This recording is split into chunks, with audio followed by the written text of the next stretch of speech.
Bien, bonjour chers apprenants, bonjour à tous. Bonjour à ceux qui vont affronter le baccalauréat d'ici quelques heures. Je me nomme Colbert Kamgo, enseignant de philosophie, par ailleurs surveillant général au lycée d'Aqua et doctorat en philosophie. Donc ce matin, je vais vous présenter la nouvelle nomenclature de l'épreuve de philosophie, compte tenu de ce que vous, les candidats du baccalauréat, série A4, série C et série D, notamment la série D, puisque la série C ne sera pas concernée par la philosophie. Vous allez, pour la toute première année, aborder l'épreuve de philosophie selon l'approche pédagogique par les compétences. Donc, je vais insister d'abord sur comment se présente l'épreuve de philosophie et après nous allons voir ensemble le sujet et dans la dernière partie, nous allons passer à la correction. Donc, cette année, disais-je, l'épreuve de philosophie obéira à deux grandes parties, contrairement à ce qui se faisait par le passé où nous avions trois sujets. Premier sujet, sujet de type question. Deuxième sujet, sujet de type citation. Et troisième sujet, le commentaire philosophique de texte. Avec l'approche pédagogique par les compétences, il est davantage question de centrer les enseignements sur vous, apprenants. Et pour cela, donc, la nomenclature de cette année, ou la nomenclature de l'épreuve de philosophie, voudrait qu'elle comporte deux parties.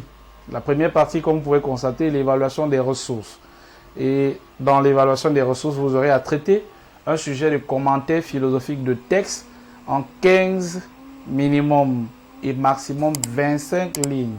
Et dans la deuxième partie, il s'agira pour vous de faire montre de votre agir compétent, c'est-à-dire effectivement de montrer que vous avez emmagasiné un ensemble d'aptitudes, parce que là c'est plus forcément la connaissance seulement, mais l'aptitude à faire montre d'un esprit critique. Donc dans la deuxième partie, l'apprenant sera confronté soit à un sujet de type question, soit à un sujet de type citation.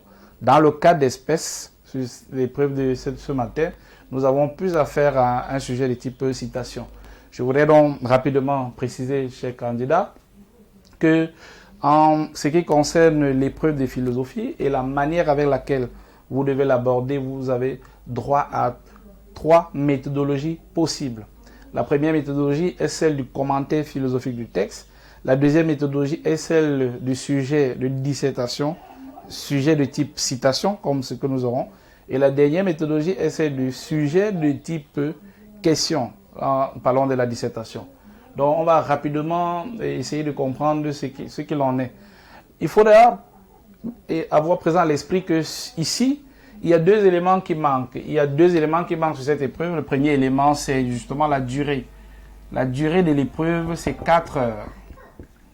Et le coefficient pour les candidats au baccalauréat A, c'est coefficient 4. Et vous avez 4 heures pour traiter une épreuve qui met en exergue deux grandes parties. Je dis l'évaluation des ressources et enfin l'évaluation de l'agir compétent. Donc, qu'est-ce qu'on attend concrètement de vous ici? Parce que c'est de la méthodologie dont il est question.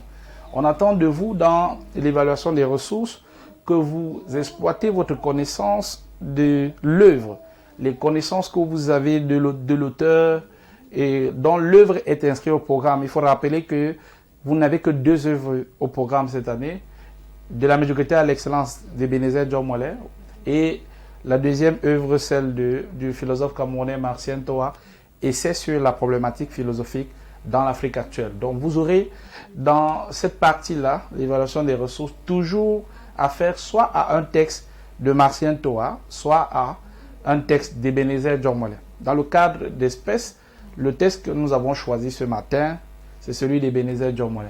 Mais qu'est-ce qu'on attend de vous concrètement? On attend de vous que vous définissiez le problème philosophique. On attend de vous que vous fassiez ressortir les éléments d'études analytiques, ce qu'on appelait autrefois explication analytique, que vous fassiez ressortir les éléments de réfutation et enfin, dans le cadre du développement, que vous fassiez ressortir les éléments de la réinterprétation. Je voudrais préciser que, contrairement à ce qui se faisait traditionnellement, où l'apprenant était appelé à développer toutes les connaissances requises pour effectivement rendre explicite le texte, il s'agit cette fois-ci de faire une explication succincte. Vous devez aller droit au but, c'est-à-dire aller à l'essentiel. C'est tout ce qu'on attend de vous. Donc, ayez présent à l'esprit que votre introduction doit être la plus succincte possible.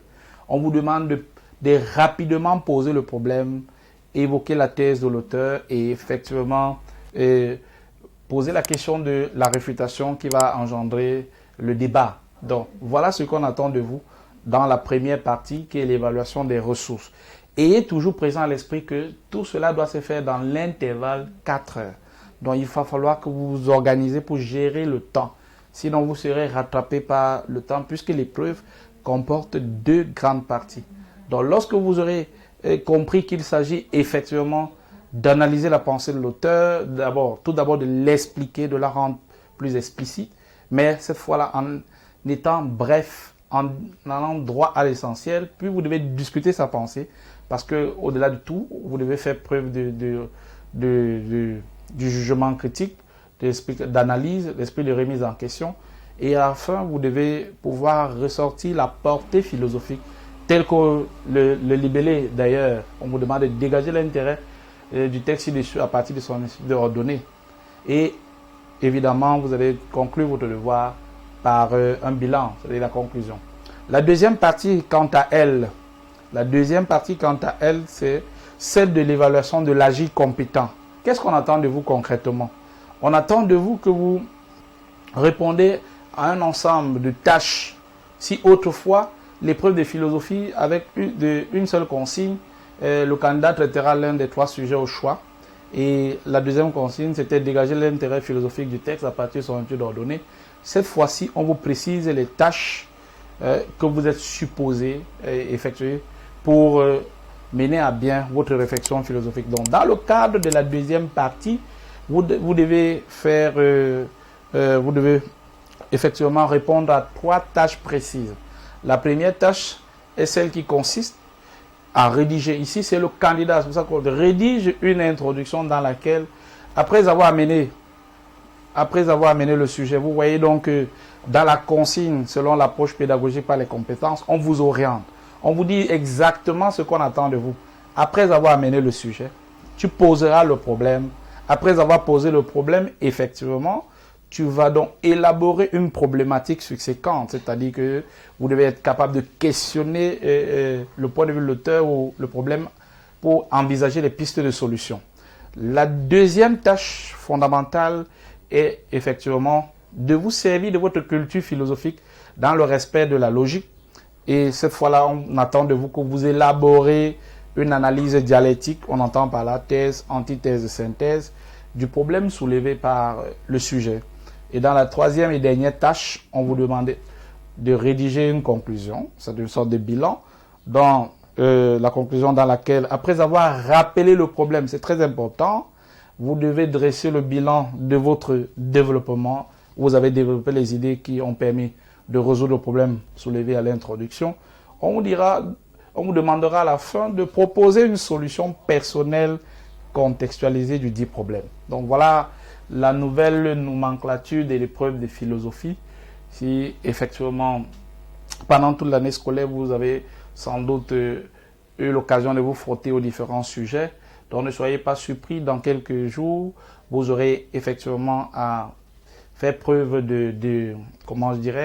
d'assez de prudence et de méthode surtout, parce que c'est avec l'esprit de méthode que vous pourrez aborder avec autant de sérénité, avec beaucoup de calme et avec beaucoup de précision les 2 sujets qui seront mis à votre disposition dans le cadre de l'évaluation de philosophie à l'examen de baccalauréat.